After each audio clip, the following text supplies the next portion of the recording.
গত 2 মাসে 5টি কুমিরের দেখা মিলেছে সুন্দরবনের একাধিক নদীতে। উত্তর 24 পরগনার বসিরহাট মহকুমার সন্দেশখালী 1 নম্বর ব্লকের ন্যাজাটের বিদ্যাধর নদীতে কুমিরের দেখা মিলল।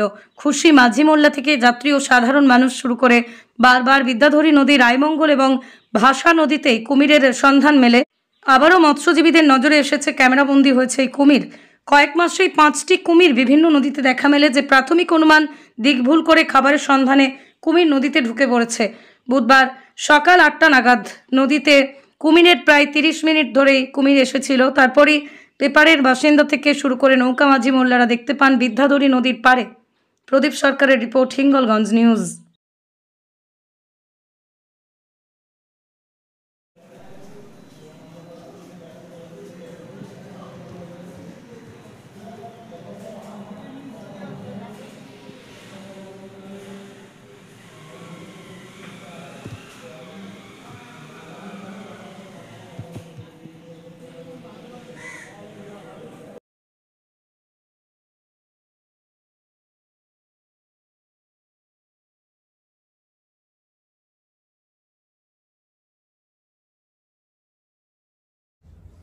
ন্যাজাট অঞ্চলের পাশ দিয়ে বয়ে যাওয়া বিদ্যাধরী নদীতে হঠাৎ দেখা গেল একটি প্রাপ্তবয়স্ক কুমিরের।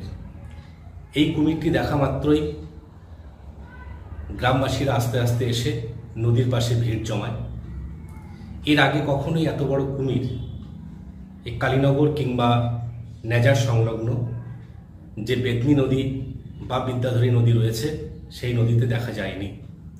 কারণ এই নদীর দূরত্ব সুন্দরবন থেকে কমপক্ষে জলপথে 5 থেকে 6 ঘন্টা। যারা মৎস্যজীবী, বিশেষ করে বিদ্যাধরী নদীর পার্শ্ববর্তী অঞ্চলের যাদের বাস, যারা নদীতে মাছ ধরে জীবনযাত্রা নির্বাহ করে, তারা কিন্তু ভয়ে হয়তো আর নদীতে মাছ ধরতে যাবে না, কিংবা তারা যদি নদীতে মাছ ধরতে যায় তাদের কিন্তু বিপদকে সঙ্গে নিয়েই মাছ ধরতে যেতে হবে।